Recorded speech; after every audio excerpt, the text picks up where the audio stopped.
gentlemen, good day and welcome to Artemis Medicare Services Limited Q2 and H1FY26 earnings conference call, hosted by Choice Equity Broking Private Limited.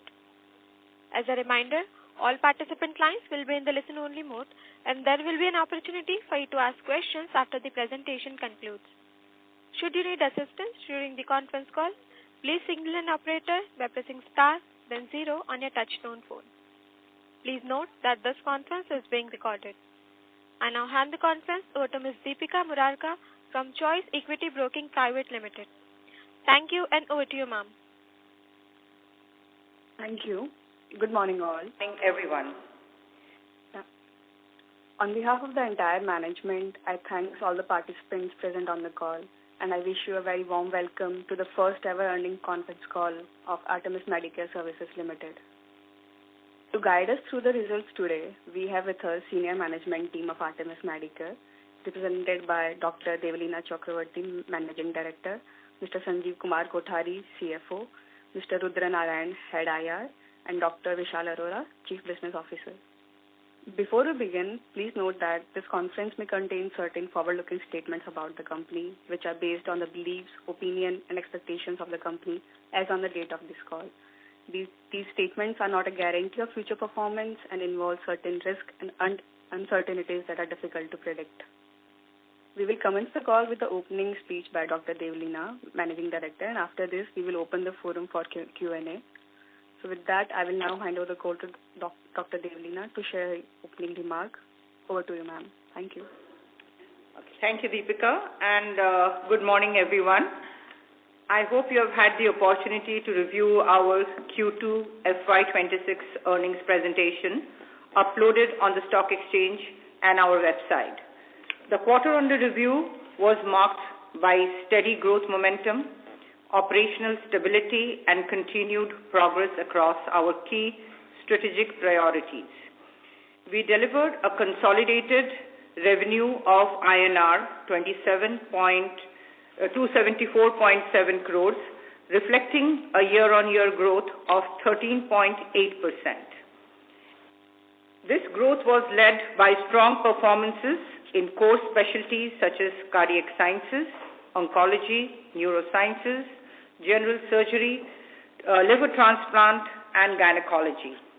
Consolidated EBITDA stood at INR 58.3 crores, translating to a margin of 21.2% as compared to 20.6% in Q2 of FY25. Profit after tax before exceptional items was INR 30 crores, up by 35.6% YOY.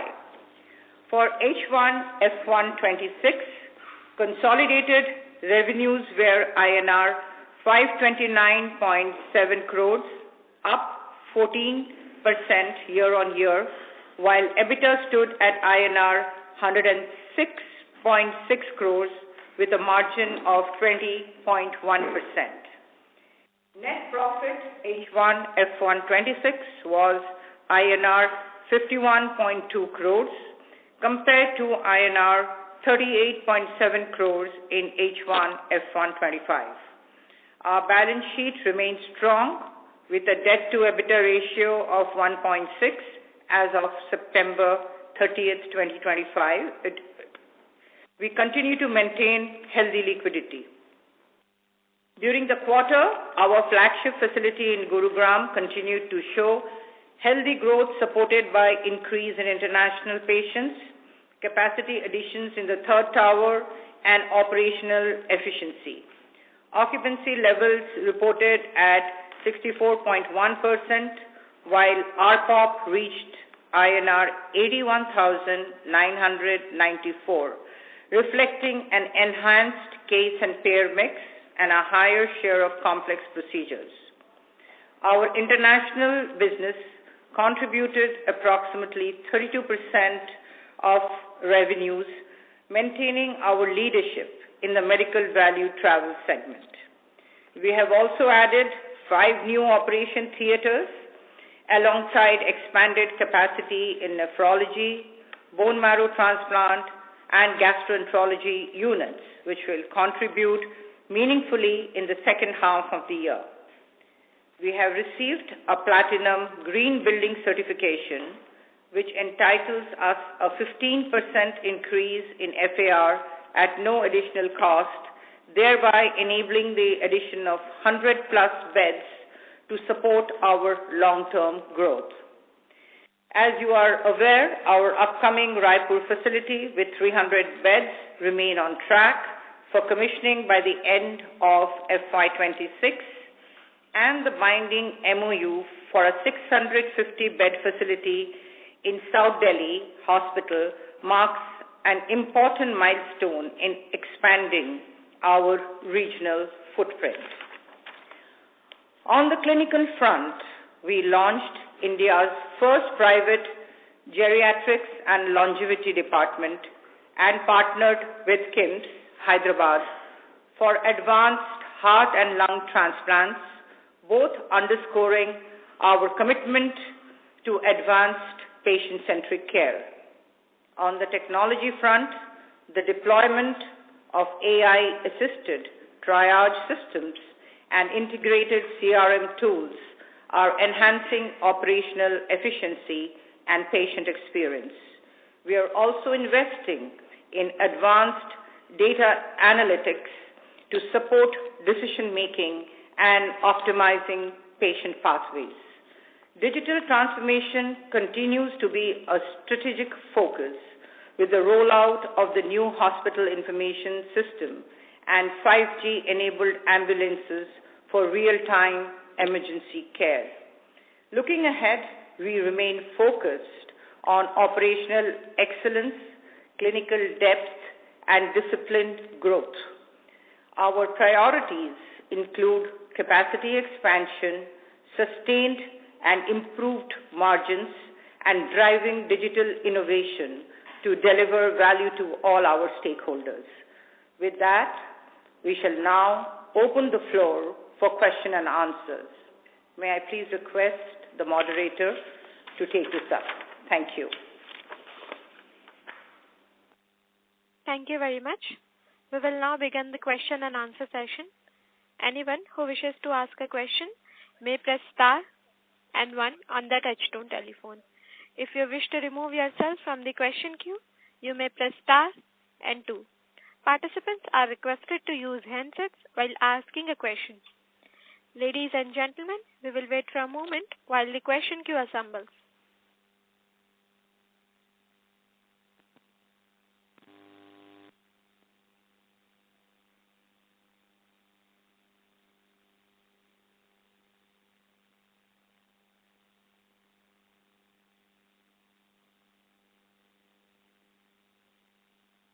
The first question is from the line of Sumit Gupta from Centrum.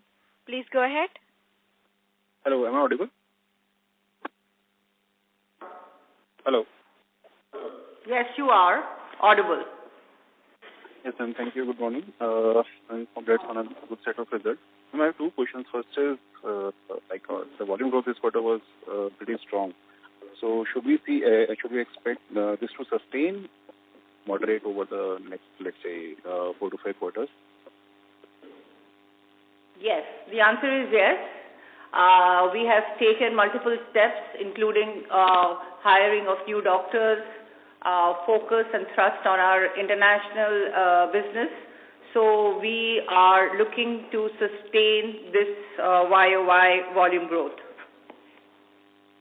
Okay. And with respect to international patients, what led to this strong growth in international patients? Have you changed any strategy in this particular segment, and how should we look at this? Yeah, so I get your question. So we have actually been the market leaders in international business.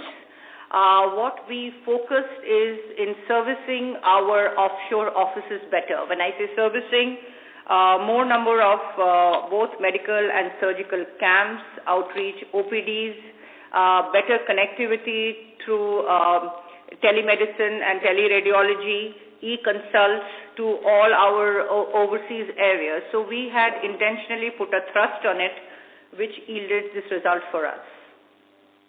Okay, so in that sense, you are deliberately reducing the insured patient mix and government mix so that your ARPOB can improve? Like, how should we look at ARPOB going forward? So ARPOB, we are looking at, so we are not reducing anything. We keep a little bit of a cap on the empaneled patients, balance domestic, we are fostering domestic and international growth.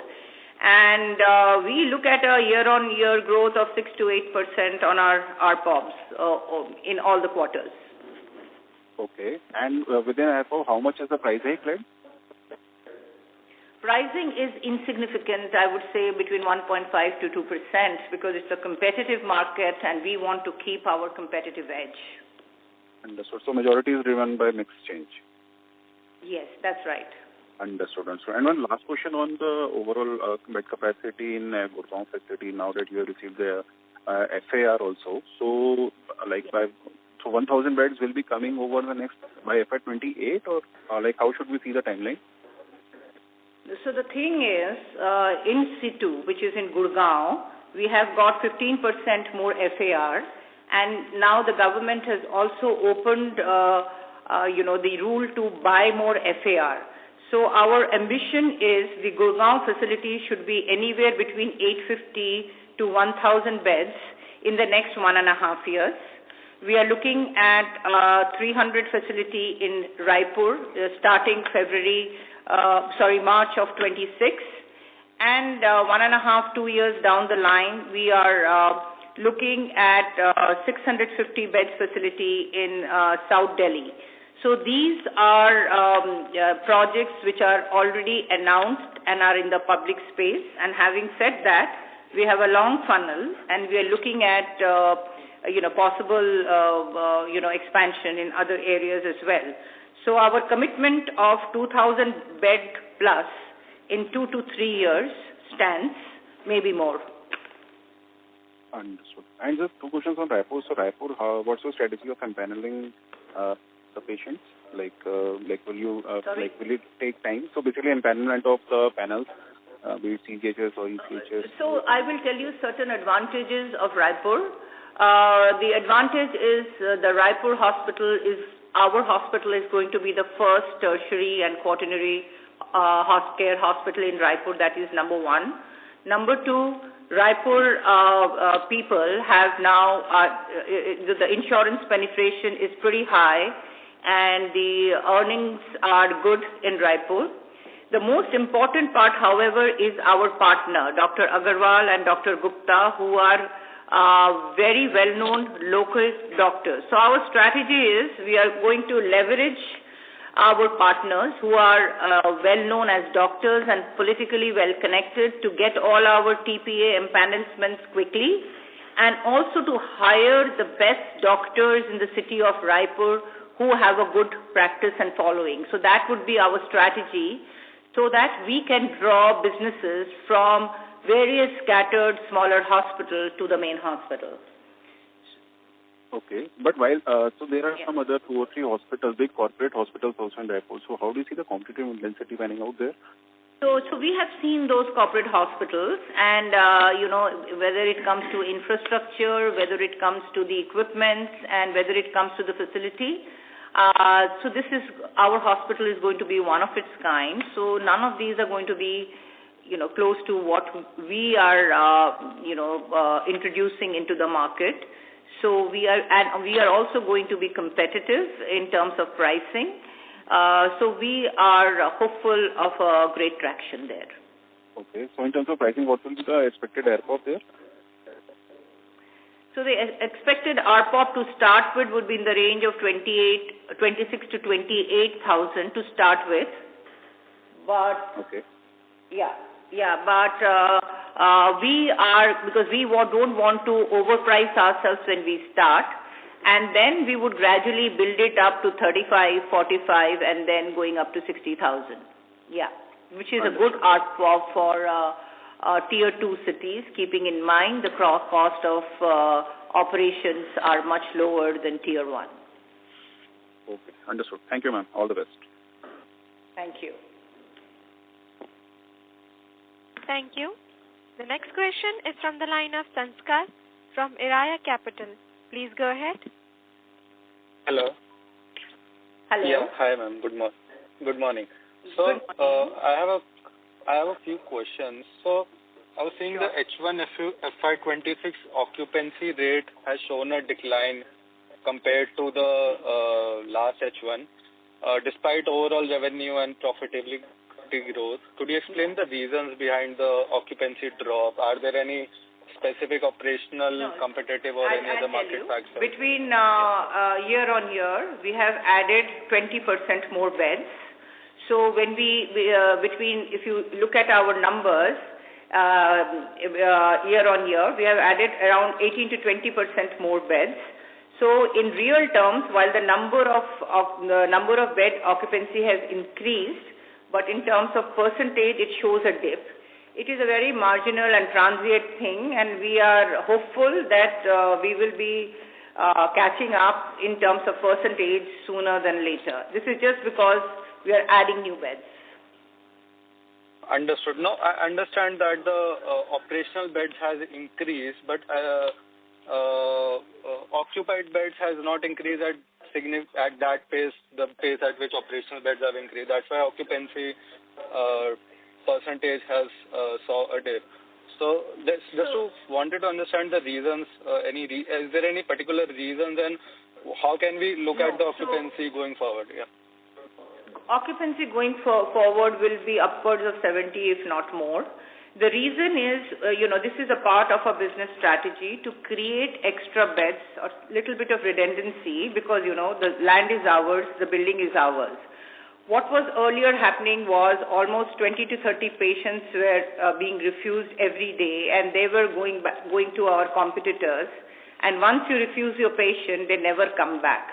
So this was a thought-through strategy to increase and have more beds rather than having it neck to neck. And again, with this new FAR, once we reach around 70% of the current bed, we might again add that 100 beds because it's always important to keep extra beds to prevent patient refusal because then you are refusing your potential clients. And also you must remember in our inpatient beds, some of the NICU-PICU beds, which is the neonatal ICU and pediatric ICU beds are also included. And some of them are basically bassinets, so you can't put an adult there.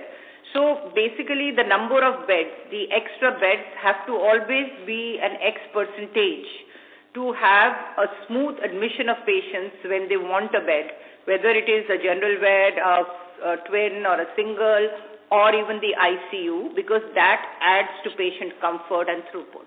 So this is an intentional strategy and we will continue. But having said that, it will be our endeavor to have occupancy 70% or more in the total number of beds moving forward. Understood. So my second question is on the lines of international patient revenue. So we saw a surge of 30% this quarter. So how sustainable is that growth going forward? Is that, or can we see a change in that growth number in that international patient? So I'm glad you asked this question because this question has been asked multiple times earlier as well. So 30% has been a number or a percentage we have maintained over a period of time, and we intend to better it. So even with growing number of beds, our percentage remains 30, 31, 32, and there is an upward movement. So you can understand that, our entire international handle is a very strong handle, and we move it in a very seamless manner to keep increasing this number, and that number will continue to be the same, if not more. Understood. Got it. So my another question is around the Raipur facility. So you're saying you're targeting it to be operational by March 26. But how does the management foresee its contribution to overall growth and to the profitability by what timelines? So we are looking at 1.5 years to kind of break even, 1 to 1.5 years. Which is what we have kept as a target, but our internal targets are shorter than that. and the losses are not going to be big. It's the operating losses are going to be small and marginal. And so what we have planned is that the Gurgaon facility, we are going to push the margins and the profits and the EBITDAs up. We are going to stop the losses of our smaller units, which, as you can already see, is less than 50%. And by the time it starts, our the smaller units will stop making losses. So net, we are not going to see too much of a dip in this 1 and 1.5 years, and post which it is going to significantly add to our top line, EBITDA, and to our EPS is what we expect. Exact numbers we will not be able to disclose, but I can tell you that this is going to be a big boost before we start our Delhi operation. So we have staged it in a manner that first all our small center losses are going to be over by January of the current financial year. Then the Raipur comes, and by the time the Raipur facility starts making profit, the Delhi facility comes. So you will always see a very disciplined growth, a strong growing top line, EBITDA, bottom line, and EPS. So we have focused on all these parameters, and they are always on our radar. Yeah. Understood. So just taking your points on the Delhi one, as you mentioned that it will start once Raipur will start flowing into bottom line. So can you give any particular timelines, and what are we expecting on any update on that Delhi project? So if you would have seen our binding MOU, so the binding MOU says that we have a couple of CPs, conditions precedent, which we are expecting to be, and we will come back and announce it. We are expecting it to be addressed by end of December. Then immediately post that, we are going to start, looking at the construction and permission. So it will take 1.5 to 2 years to get operational in a prime South Delhi location. It will be one of the largest hospitals in South Delhi with a minimum of 650 beds. And by the time in the next 1.5 to 2 years that gets operational, we are confident that Raipur is going to be significantly adding to our top and our bottom line. So we are doing it in a manner that the top and the bottom lines are maintained as we expand.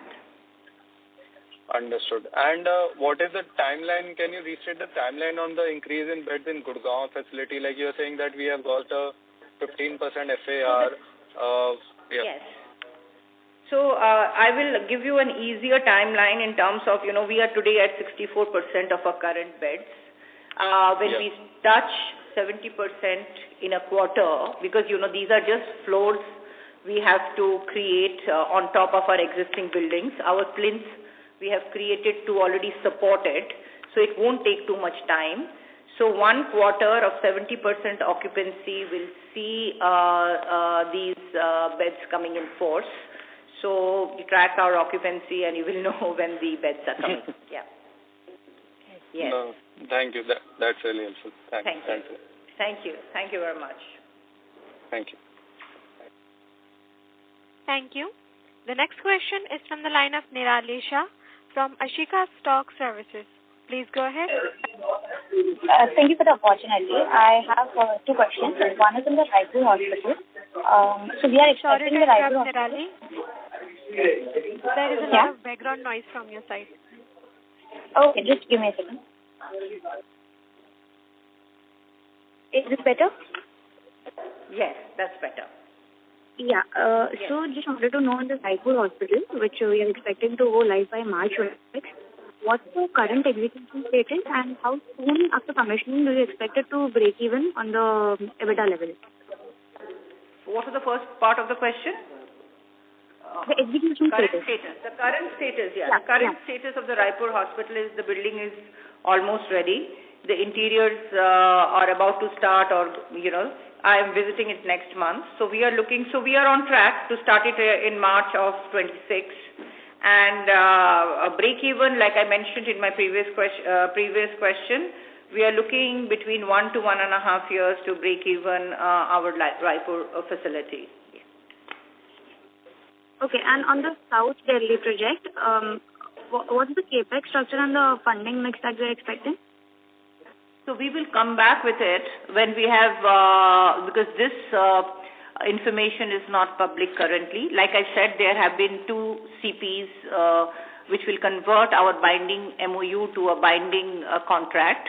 And we are looking at end of December for these CPs to be addressed and our binding contract to be signed by end of December. And we will come back to all of you to give you a detail of our capex, our margins, our EBITDA. But all I can say is, as you are aware, South Delhi is the gold mine of all hospitals. So, it is going to be better than our Gurgaon facility. We'll come back to you with all the details at end of December when we sign the contract and we announce it to the stock exchange. Thanks, that's helpful. Yes, thank you. Thank you. The next question is from the line of Aditya Chheda from InCred Asset Management. Please go ahead. Hi, thank you for the opportunity. Hi. My question is on the occupied beds at the Gurgaon facility. Yes. Since it is at around 350 today, can you walk us through the timelines of the Tower 3, whether we have more room to improve this occupied beds? And the answer that I'm looking for is what should drive growth for the company, particularly from Gurgaon? Will it be a function of only ARPOB, or do we still have some scope from the existing Tower 3, which is No. So naturally, very pertinent question. The growth is going to come from definitely ARPOB. And in this ARPOB, we have not factored in too much of pricing, which we may consider going ahead. Then the next will come with increased occupancy. The minimum we look at is 70%, if not more. And the third is adding newer newer units in the same existing departments where we get doctors who have good running practice. So the combination of all three and definitely occupancy will add to our future growth. Got it. So we should perhaps work with a 370, 380 occupied beds for Gurgaon until the further beds are added, right? Absolutely. That's right. And for Raipur, are we expecting any occupancy ramp up for next year? Should we work with occupancy bed number for Raipur in FY27, or this remains monitorable as of now? No, so we are going to be starting by March. So for one complete year, which is from April 26 to March 27, so we have taken a conservative occupancy between 40 and 50%. And based on that, we have extrapolated a break-even in 1 to 1.5 years' time. So that is the minimum baseline that we would like to maintain, but definitely internally we would like to better it. Right. And your comment on the ARPOB for Raipur at around 25 to 27, is it something which will be only for a few quarters? Because our understanding was this is supposed to be north of 35,000. No, is it a function of 27? Sorry. Yeah. Sorry, please continue. Yeah, is it going to be a function of government patients initially, and then perhaps it ramps up very quickly to the 35,000 mark or beyond? So if you look at not just ours, any hospital chains, tier 2 hospitals, so their ARPOB is typically less than the tier 1 ARPOB. So 25 to 27,000, which we are saying, is today probably the current ARPOBs of the hospitals which are running. So when we start, we don't want to outprice ourselves, and we are going to begin with it. And as the traction increases, our TPA empanelments increase, and people start using the facility, we are going to gradually bring it up in terms of pricing and in terms of case mix and we are going to bring it up gradually from 25, 27 to almost 55, 60 over a period of time. Very difficult for me to tell the timeline, but it will be our endeavor to do it as quickly as possible. Right.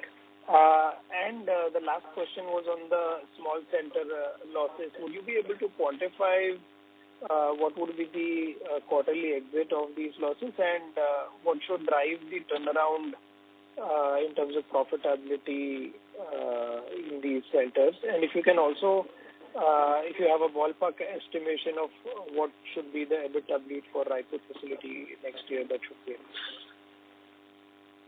So first question was for the smaller centers, if I'm correct. Is that right? Right. Yeah, Sorry. the daffodils. Yeah, so basically for the small, so like as you're already aware, 90 to 95% of the businesses is coming from our flagship Gurgaon facility. So while all the other facilities are almost breaking even, or some of them are even showing profits, in real terms, it is a small fraction of the entire piece that we are dealing with. So having said that, we are looking to kind of, the earlier, if you have looked at the earlier losses of between 8 to 10 crores or 10 to 12 crores have significantly come down, and they are breaking even. So that is one thing. And in Raipur, your question was, what was the? EBITDA loss that we should expect. In Raipur, is it? Raipur. Yeah. It is in Raipur. So the in between 15 to 18 crores till we break even. Got it. That's it from my end. Thank you. So before we break even, we are looking at an operating loss of around 18 crores, if you would say. Yeah, just check the numbers. Sure. Done. Thank you. Thank you. The next question is from the line of Yash Sinha from MIPL Family Office. Please go ahead. Hi, am I audible? Hi, yes, you are. Hi, I just broadly wanted to understand that given the aggressive kind of bed expansion that we're planning over the next 2 to 3 years, what is our capex outlay for fiscal 26 and 27? I can only give you certain outlines, because once we have signed the contract, we have right now the MOU, which is going to get signed into a binding contract by end of December, and we'll come back and give you every line item about it. But what I can only tell you that whatever expansion we are doing is going to be through, currently the ones which we have disclosed will be through our internal accrual and debt. And peak debt, even at a peak debt, will be 350 crores, peak debt, and our debt and our ratios and covenants are going to be maintained even after the... Less than 1.8. So the ratios will be less than 1.8, as my CFO points out. So the peak debt will be 350. And as you are aware that we have taken this, the whole P&L is going to be with us, but we have taken this 4 acres of land on a 35 years contract in the heart of South Delhi. So we don't have to pay for the land, which is prohibitively expensive in Delhi today. So our cost per bed is going to be significantly lower than what it is today. And we are planning to bring in a lot of operational efficiencies, so which will control our capex. So peak debt, like I said, is going to be 350, but give me time till end of December when we come back and tell you in details about the Delhi project, because right now I'm not allowed to disclose it. Got it. But excluding the South Delhi hospital, if I were to just simply look at the 100 and 200 bed expansion at the Gurgaon hospital and any incremental capex at the Raipur facility, any guidance on the capital expenditures for those two? So the Raipur, our overall investment in Raipur facility would be around 100 to 110 crores. And we are going to be, if you look at our operational losses, is going to be another 18 crores. So this is what is going to be, of course, Raipur facility. And for adding another 100 beds in our current Gurgaon facility, the cost per bed would be around 70 lakhs per bed. So you can multiply it by 100, and that's how it will be, because our plinth is already created. It will be on the top floors of our existing towers. So approximately that will be the cost, between 70 to 75 lakhs per bed for the 100 beds.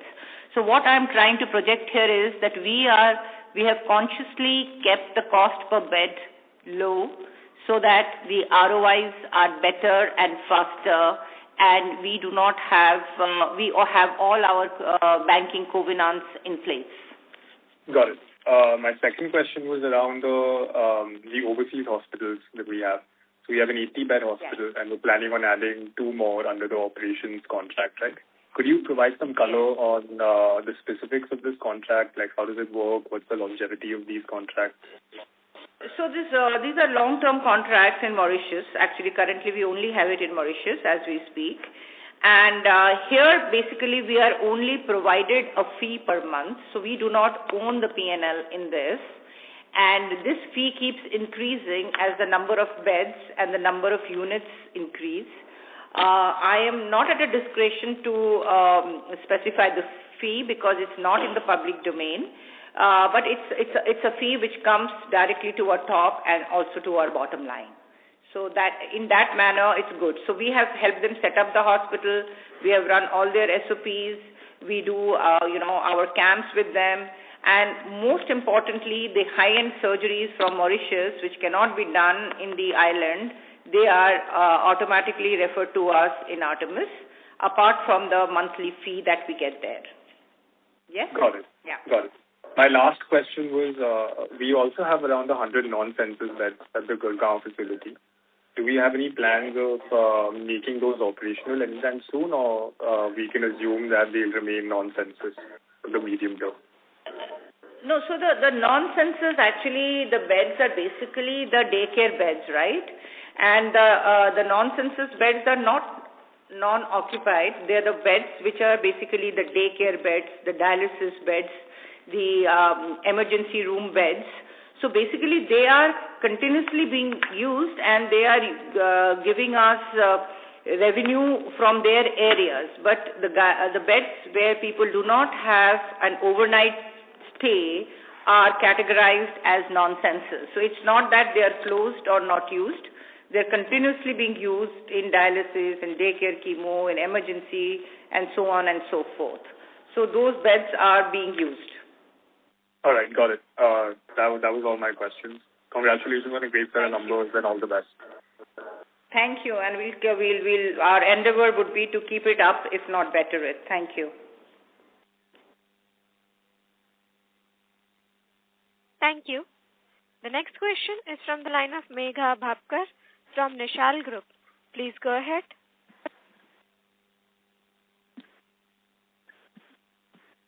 Hello. Hello. Yes. Can you hear me? Yes, I can. Can you give me the guidance of FY26 and 27 after the expansions of the Raipur facility and the South Delhi hospital after the December? What will be the guidance for half 26 and 27? See, we don't provide direct guidance, but if you have looked at our half-yearly results of our company so far, we are only, if not just maintain, we are going to better it.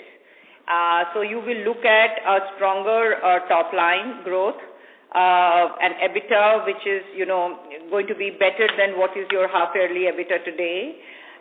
Your EPS is going to, we have moved from 5.5 to 6.5, and it will continuously grow and be better by the end of the year. So this is what we are looking at. The Raipur effect will not come because the Raipur is going to be by March of 2026. And like I did mention in my earlier questions, for 1 to 1.5 years, we are looking at an operating loss of approximately 18 crores. But that we are looking to mitigate by stopping all the losses of our smaller centers where we are already seeing the results. So what you need to, if you look at it in totality, the flagship is going to grow better than how it grew in the first half year. with robust top line, bettering our EBITDA, bettering our PAT, and thereby the EPS. That's how we are going to look at. Okay. Thank you. Yeah. Thank you. The next question is from the line of Henil Bagaria from Equicorp. Please go ahead. Thank you for the opportunity, ma'am. Ma'am, I've just got few quick questions. If you could just allude on the strategy on the other than the Gurgaon hospitals that we have, that is the light and the daffodils. I mean, how, since that is also then the South Delhi area, plus we are getting this new hospital in the South Delhi area.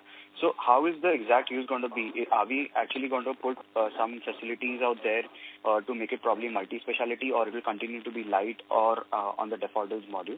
That is the first question. Number two, if I get the timeline right, first we are going to get the Raipur operational break-even, then we are going to get the Delhi operational, and as we get the Delhi operational, we'll also expand the 100 beds on the Gurgaon, and then probably purchase the FAR for another 2 times and just get the 200 beds operational. Is that right timeline? Yeah, the perfect timeline, and what you did mention is the perfect timeline. And the reason for this staggered is, because the Delhi hospital, we are breaking it and making it all over again to make it a state-of-the-art hospital with 650 beds. So, and your timelines are absolutely to the T. And to answer your first questions, pertinent that our South Delhi hospital, South Delhi Lights and Daffodil, so we had started it with the purpose that we knew long-term we are going to have a hospital there. And we wanted the brand to be visible, our services to be used by people. So these two will continue as a hub and spoke model, but certain specialties are going to be added, like we are, our geriatric medicine, which is a new department we have added in the flagship and doing very well in Gurgaon. So one of these centers will, probably between Daffodils and NFC, will also have geriatric medicine because it's the need of the hour, and it will also be in the main hospital. So a lot of sometimes geriatric people are hesitant to come to a main hospital. So we will be adding geriatrics in one of the smaller units. But the important part is they are going to be an hub and spoke. So today, out of 10 referrals from our Delhi centers, probably 3 land up. Subsequently, these referrals will be adding to the main center, and these are also in South Delhi. So that's the whole concept so far. Okay. Ma'am, also if you could also allude on the cardiac centers that we have. So what are our plans there, and is it profitable on a standalone basis across all the centers, or are we still seeing some minor losses there? No, so all of these are EBITDA positive as we speak. And going forward, we are in actually talks of 100% maybe acquiring them. But we will come back to you because, then that gives us more operational efficiency. All of them are EBITDA positive and they are making profits. So, and we have 65% and Philips has 35%. So we are still on the drawing board, and we are looking at the options of 100% acquisition if possible to increase their profitability. And and buy of the assets at a depreciated value. The cost is not going to be anything very high. So that work is still in progress. Yes. And ma'am, lastly, on the Raipur facility side, how is the agreement exactly with the 2 doctors that we have? Is it because in past we've seen certain hospitals where if the star doctor leaves, the occupancy actually drops, and wherever they join, probably occupancy out there actually shoots up. So out here, A, the DS strategy, B, how much skin in the game do they have? Do we have a structure where this completely belongs to us and they get a big fee? Or are they also there on a sharing model on the, the ownership side?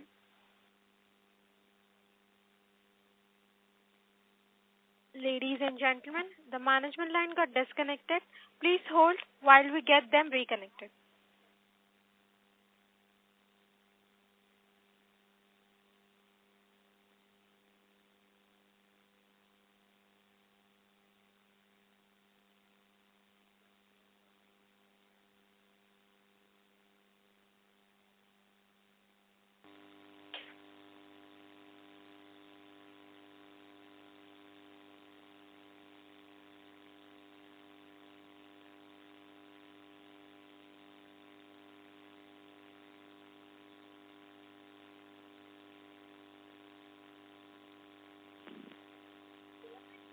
Ladies and gentlemen, we have management connected now.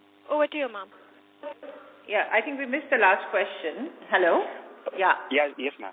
So, ma'am, I'll just... Yeah, may I continue? I'm sorry. No. Yeah, I know. I remember the question. I will just answer you. So, in Raipur, our partners are the ones who own the land and who's giving us the building.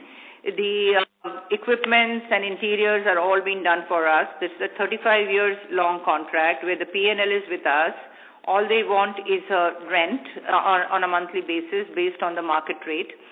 And also the departments which they run, which is general surgery and gastroenterology, these are the two doctors of those two departments.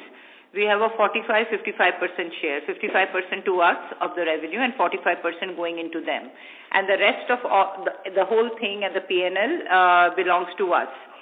So you would, if all of you would have seen, our endeavor, because hospital business is a very capex-intensive business, and that's why the ROI becomes a bit of a question mark.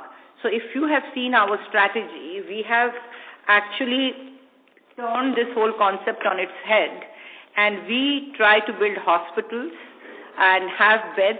The cost of the beds are lower than the existing cost of beds in that region, though the hospital is, a 7-star hospital, by a various combination of factors. Like for instance, the land is theirs, the building is theirs. We are coming in with the equipments and some of the interiors, and we hold the P&L and we are just giving them a rent.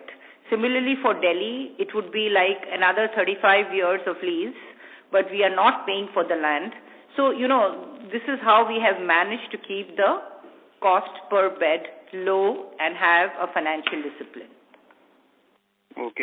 And just lastly, for a small follow-up, if we actually get a Delhi facility operationally, which is about 650 beds, and even if I assume just put in the equipment as well as the civil construction cost, and if I just put a figure of say 1.25 to 1.5 crores a bed, it actually goes north of 800 crores. And if we've got about 280 odd crores of debt, so and with a max limit of 350.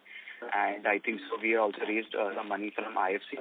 So all in all, I think so there's still some disconnect on the cash flow side. So if there could be some more explanation, is it going to be on a phased way? Is it going how are we actually going to manage the debt and the cash flows there?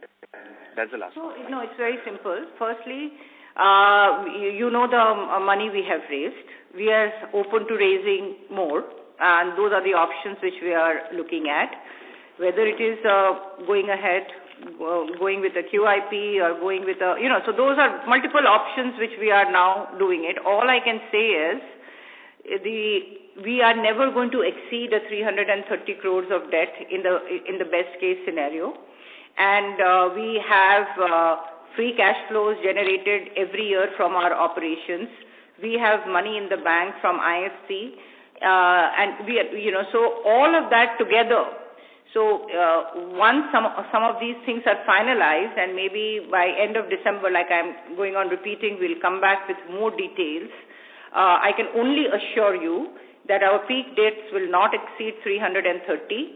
Our covenants are all going to be maintained. There is going to be internal accruals from our free cash flow, and there will be options of raising fund, which we are completely open to. So that's how we are going to manage, but the details we will tell you when we meet again.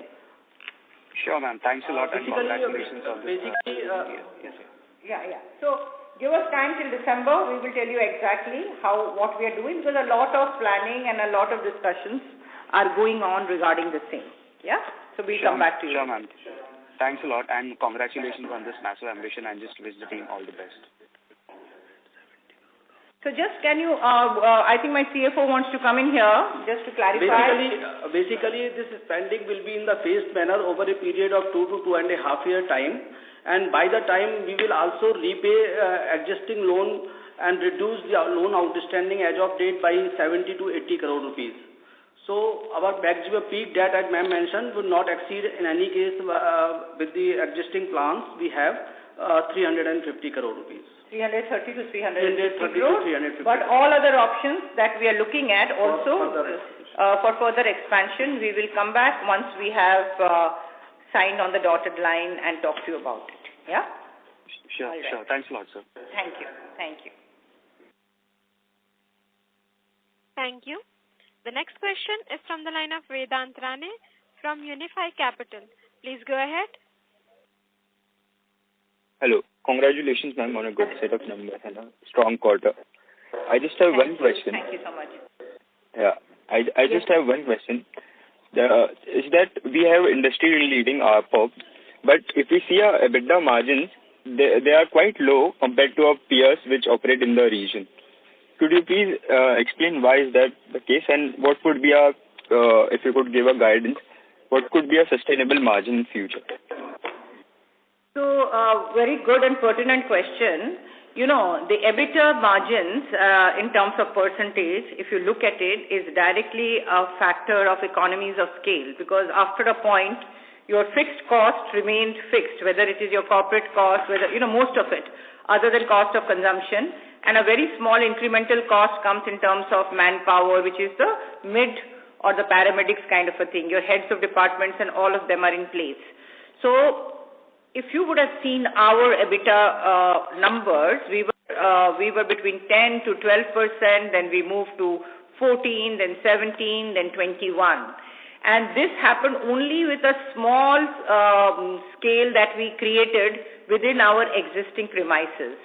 So typically, as hospitals grow and the number of beds increase, efficiencies come in, both in terms of costs, which is manpower cost in certain areas, and also very importantly the cost of consumption. Because when you buy more, you negotiate better and you get advantage of 2 to 2.5 to sometimes even 3 points in terms of consumption.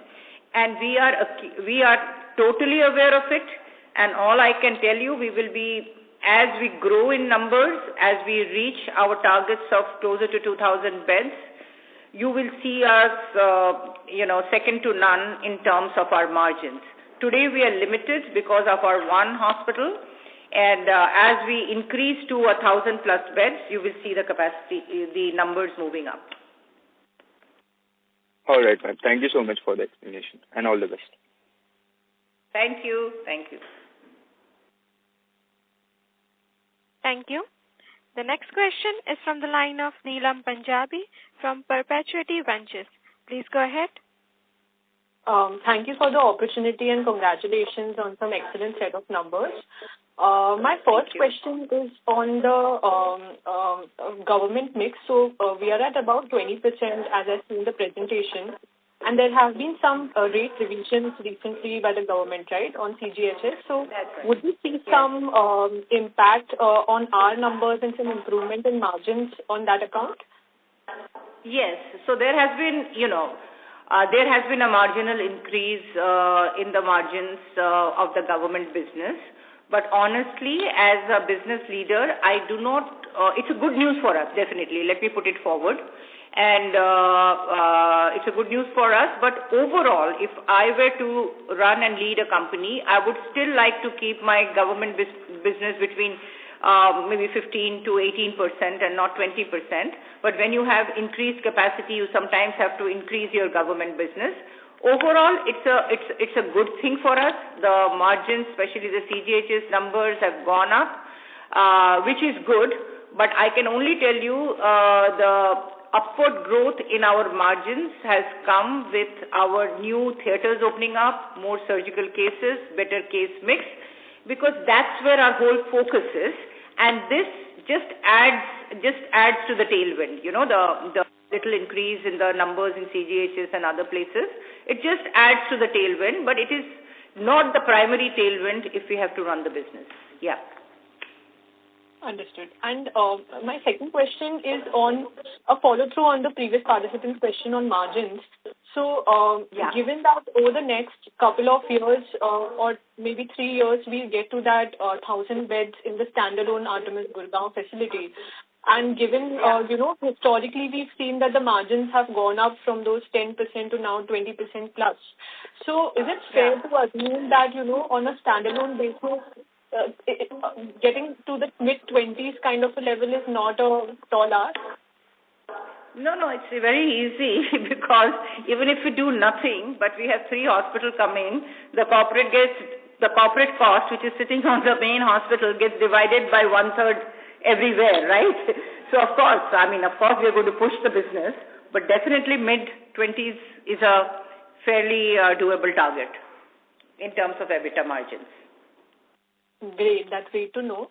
And lastly, bookkeeping question. So I just wanted to know what is the overall number from the O&M contracts in the P&L for the last quarter? Sorry? O&M contract, Mauritius. We don't discuss. This is kind of, we have not put it out there because of competitors. So we have, it's not a huge number, but I would say it would be less than 1%. Around 1%, I would say that, yeah. Got it, perfect. Great, thank you so much and all the best. Thank you, yeah. Thank you. Ladies and gentlemen, due to time constraint, this was the last question for today.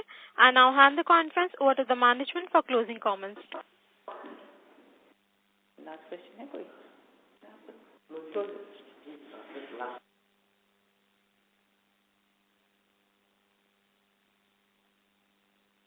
Is there any other last question?